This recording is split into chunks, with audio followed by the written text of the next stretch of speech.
Ako nga ho pala ay inyong samahan mo na din tayo ho ay mamiminyagan. Ay kita gaho ninyo iyan. Talaga hong binyagan pala ang ay 3 baboy na ho agad ang kinatay. Isang gaho ko'y nagkatala na yan. Lasa ko bago ho'y pagkasala na at 10 baboy ang kinatay. Ay tuong mahinahina ho iyo. Ang kagandahan lang ho din sa amin sa Batangas, lalo na ho pag nasa bukid, ay ang ganihong tulungan ay hindi nyo na ho kailangang ipagtawag pa. Talaga hong kusa nang dadating ang mga kahanggan. Pero bago ho ang lahat, ako muna inyong ipalaw at pakiwan na din ho ng bakas diyan. Ari nga ho pala ay 2 araw pala ang bago magbinyagan ay nagpasuman na ho agad. Ayan ho, kita nyo gat nagsasanglay na. At yan naman ho maya maya ay bibilutin na ng mga babae. Hayad di kaya ano ginagawa habang pinapalamig. At yan naman ho sila habang pinapalamig at ginagayan ay di ho maya ho iuutay ng sumanin. At ako naman ho diyan ay di ang akin lang ho day pang-igit tagatikim ho ng sanglay. Baka naman nga ho kayo maniwalang ako'y tagatikim lang. Abay ako naman ho bumilot din kahit papaano. At nang hindi mawikaan. Ay sa tunay gahoy ang aking namis din habang kadamihan ho ng tao ay yung gahong huntahan. Habang pang-igi ho ang mga kamay ay di pang-igi din ho ang bibig at yan nga ho. Kita nyo gahong yan ay pinapatas na sa steamer. At yan naman ho habang nakasalang abay di kami pang-igi ang bingo. At yan nga gaho. Kita nyo gayan yan ho aming inusong yan lamesang iyan. At pagkatapos ho maluto yung suman yan ho lalagay diyan ho palalamigin. At tulad nga ho ng sabi ko at ayan nga po luto na ayan ho aming isa-isahin naman ay mailatag diyan sa lamesang ayan at ayan ho namin hihintayin na ayan ay lumamig at saka ho ilalagay sa lagayan.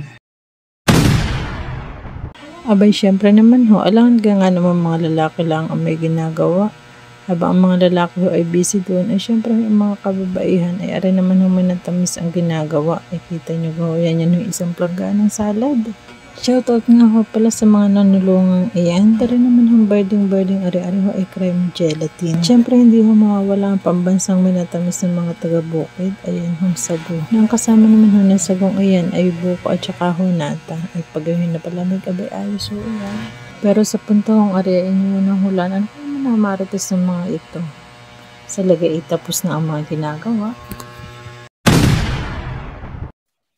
At sa pagkakataong ari tayo naman ay dadako ulit din sa mga lalaking ari na nagtatagtad na ng ulam. Nagagamitin ho sa embutido or mulkon ho kung tawagin sa bukid at iyan na nga ho pinagsama-sama ho ang ingredients at hindi pa na pagsama-sama ang gani mekos-mekos na yan.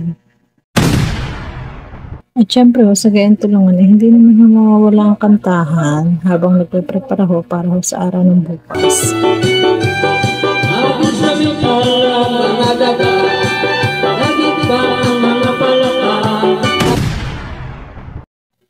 At yun nga ho, pagkatapos nila magtagtad ay diretso na ho sa pagluluto. At basta ho yan ay naliwanag ho ay tapos ang niluluto nila.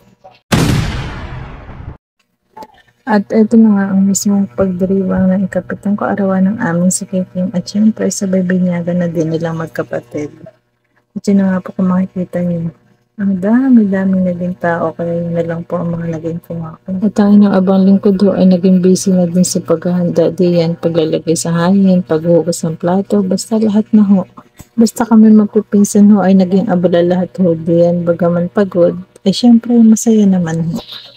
Ay siya, hanggang din na lang ho. Thank you for watching. Follow for more.